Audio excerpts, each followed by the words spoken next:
চায়ের দোকানে পেশাজ। সন্ধ্যা ধীরে ধীরে নামছে। আকাশ ঢেকে গেছে মেঘে। গরমের 1 মাস পর হঠাৎ দুপুরে বৃষ্টি নামছে। পুরো গ্রাম যেন একটা সুস্থির নিঃশ্বাস ফেলছে। কিন্তু বৃষ্টির পর মেজাজটা মধুর অন্যরকম। গ্রামের এক প্রান্তে 3 বন্ধু, ফিরোজ আর রমেশ আর মিঠু, ছোট্ট একটা চার দোকানে বসে আছেন। একটু অদ্ভুত মেজাজ। আমি তোদের 3জনকে চা দিয়েছি, গরম থাকতে খা, ঠান্ডা লাগলে আমাকে গাল দিবি আবার। বুড়ো লোক, যদিও তোমার চা ঠান্ডা হলে গলা দিয়ে নামবে, কিন্তু একটু চড়ে চড়ে খেতে হবে। আজকে তো তোর মুখে হাসি ফোটা লাগছে, আগের কয়েকদিন ধরে তো একদম খারাপ লাগছিল।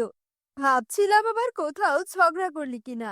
এমন বৃষ্টিতে গরম চা খেলে দেহ গরম থাকে। আগে তো আমি খেয়ে যেতাম, এখন ভাবতে হচ্ছে দুটো কিনবো কিনা। আমার দোকানের অবস্থা খারাপ। হঠাৎ রমেশ বলে উঠল, আচ্ছা, বিড়ির দাম যে আবার বেড়েছে শুনেছিস তোরা? আজ বাজারে গিয়ে দেখি 1 প্যাকেটে 5 টাকা বেড়েছে। কি বলিস? এত দাম বাড়লে গরিব মানুষেরা বাঁচবে কি করে? চার সাথে একটা বিড়ি, এটাই তো জীবনের শান্তি। আগে তো 10 টাকায় 3টা খেতাম, এখন একটা কিনে আরেকটার চিন্তা করতে হয়। আমার দোকানের কেনা বেচার অবস্থাও খারাপ। আগে একটা খেত, এখন অর্ধেক ফুকেই রেখে দেয়। হঠাৎ সেখান থেকে মিঠু উঠে দাঁড়ায়। রমেশ বলে, কি রে ভাই মিঠু, হঠাৎ উঠে দাঁড়ালি যে?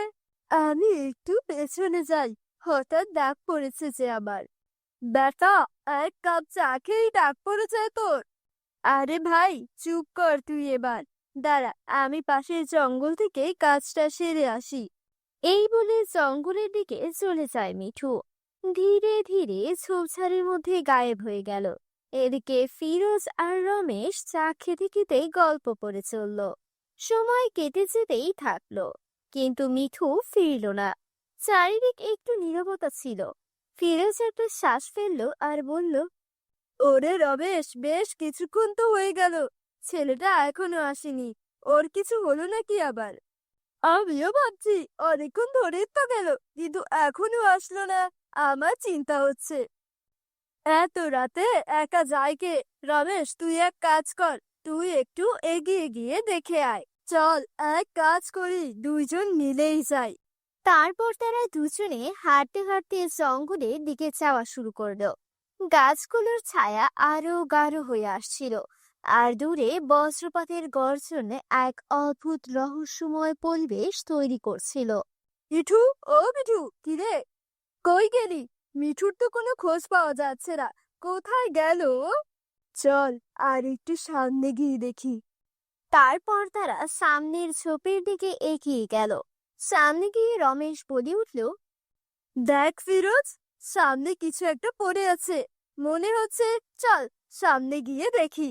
তারপর তারা সামনে গিয়ে দেখে মিঠুর নিথর দেহ পড়ে আছে।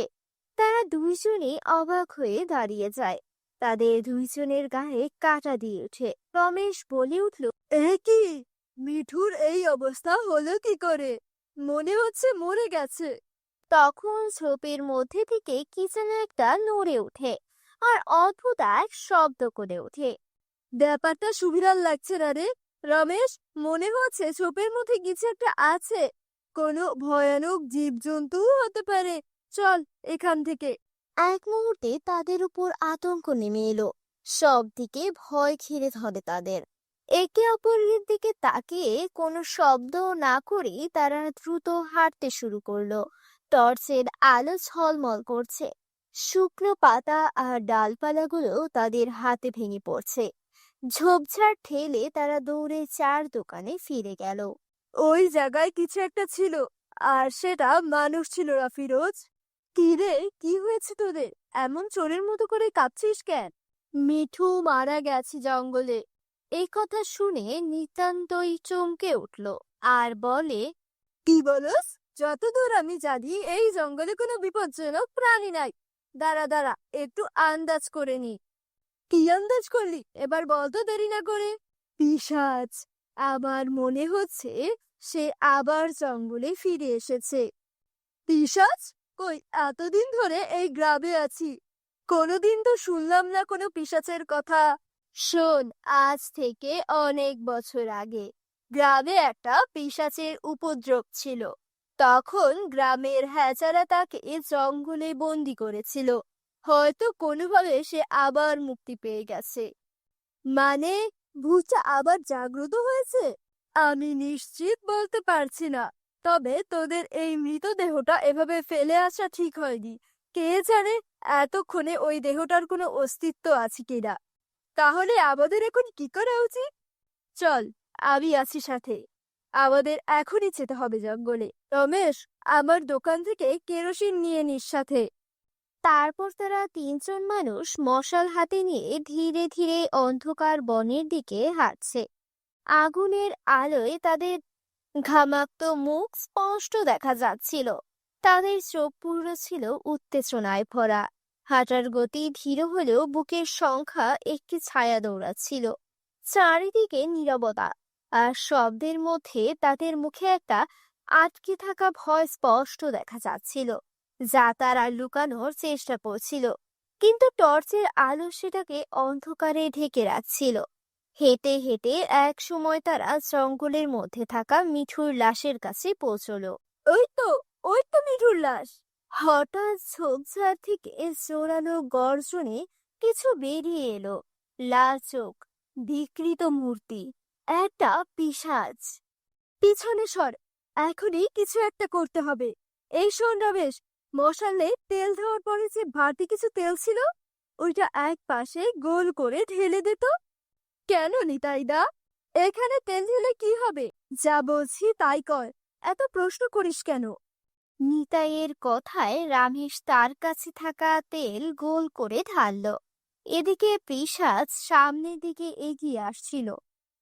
এই শোন, তোরা আমার সাথে সাথেই থাক। যে করেই হোক এই পিশাচকে এই কেরোসিনের বলের মধ্যে আনতেই হবে। এইদিকে পিশাচ সামনের দিকে এগিয়ে আসছে। যেই না পিশাচ কেরোসিনের বলের কাছে আসলো, তখনই ফিরোজ আর রমেশ তাদের হাতে থাকা মশালটি কেরোসিনের বলের মধ্যে ছুঁড়ে ফেললো। আর পিশাচের চারপাশে আগুন জ্বলতে থাকলো। আগুনের ভেতরেই গর্জন শুরু করে পিশাচ। আমি ছাড়বো না, আমি ছাড়বো না, আমি আবার ফিরবো। সে গর্জন করে আগুন থেকে বেরিয়ে আসার চেষ্টা করে, কিন্তু আগুনের অদৃশ্য শক্তি তাকে আটকে রেখেছে। পুরা জঙ্গলে আগুনের জ্বলন্ত গন্ধ ছড়িয়ে পড়েছিল। মনে হচ্ছিল দূরে কোথাও হঠাৎ একটা গুঞ্জন উঠল, যেন 100 বছরের পুরনো গাছ ঢলে পড়ল। পিশাচের কাদার আওয়াজ ধীরে ধীরে মলিন হয়ে গেল। তিনজনই ওখানে নিস্তব্ধ হয়ে দাঁড়িয়েছিল। মনে হলো কিছুক্ষণের জন্য রাতের নীরবতা ফিরে এলো, আর পেছনে পড়ে থাকলো শুধু জ্বলে যাওয়া মশাল আর কেরোসিনের পোড়া গন্ধ, আর একটা অদ্ভুত কাঁচা তেল আর ধোঁয়ার গন্ধ বাতাসে ভেসে বেড়াচ্ছিল। তারা তিনজন জঙ্গল থেকে বেরিয়ে আসে, আর জঙ্গলের গভীরে পড়ে থাকে এক অভিশপ্ত অতীত। এটা আবার ও ফিরে আসতে পারে যদি কেউ ভুল করে তার ঘুম ভাঙায়। বন্ধুরা, আজকের গল্পটা তোমাদের কেমন লেগেছে কমেন্ট করে জানিও, আর অবশ্যই লাইক দিও, শেয়ার করো, সাবস্ক্রাইব করো, আর আমাদের সাথে থাকো। দেখা হবে আবার পরের গল্পে।